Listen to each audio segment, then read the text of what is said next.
The Second World War ended in 1945, and in September of that year, the Japanese surrendered. But some Japanese soldiers, known as holdouts, continued to fight. They were based on remote Pacific islands, and sometimes there was just one soldier, other times a small group of them, but they continued to fight.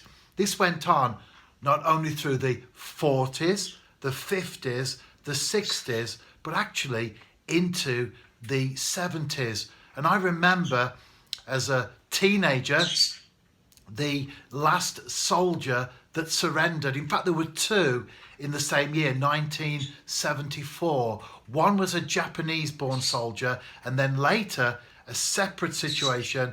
The last one was born in Taiwan but was in the Japanese army, and eventually they surrendered. The Japanese one in question refused to lay down his arms until his commanding officer was brought in from Japan. He was a bookseller, very elderly of course by that time. He was brought in and he ordered him to lay down his arms for the final time. Some of those soldiers didn't believe that the war was over.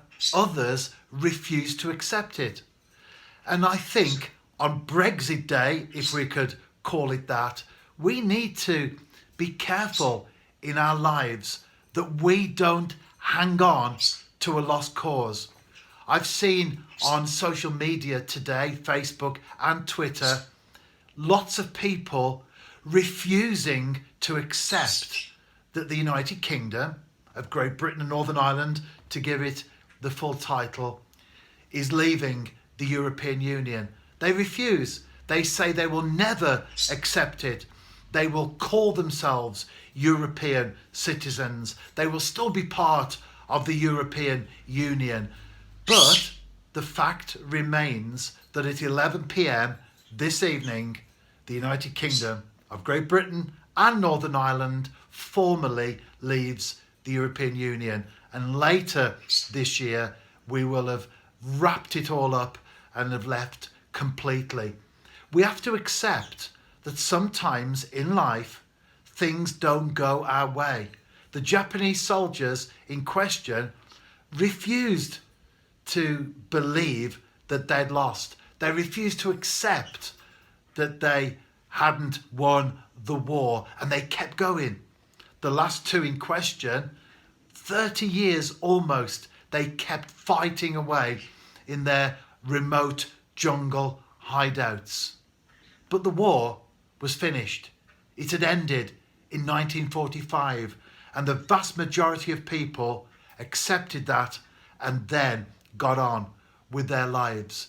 If we don't accept defeat, if we don't accept that things didn't go our way, what happens in the short term is we become obsessed. In the short term, we become irrational and we lose our peace. But in the long term, it destroys us. It certainly destroys us mentally. And that's the thing with those Japanese soldiers. The more they went on, the more issues they developed themselves that needed to be addressed at a later date. I voted in every election since I was 18. That's a lot of elections, from local councils, whatever referendums have been put before us, right the way through to MEPs, MPs, etc. Sometimes I've been on, if I could call it, the winning side. Other times I haven't. But on every occasion, like the vast majority of people, we accept the result.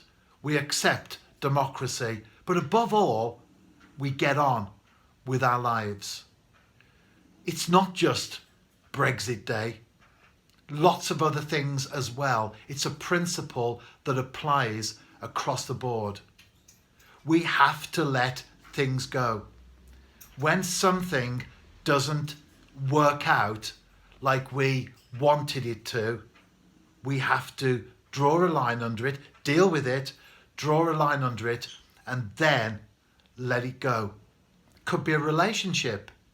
You find a relationship has ended, but one person refuses to accept that.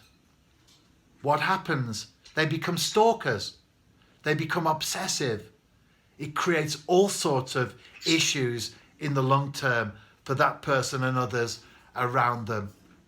We have to accept in life that sometimes we don't get our own way. Sometimes things don't always go to plan. But the most important thing is draw a line under it, deal with it in our minds, and then move on and get on with the rest of our lives. Don't become another Japanese holdout.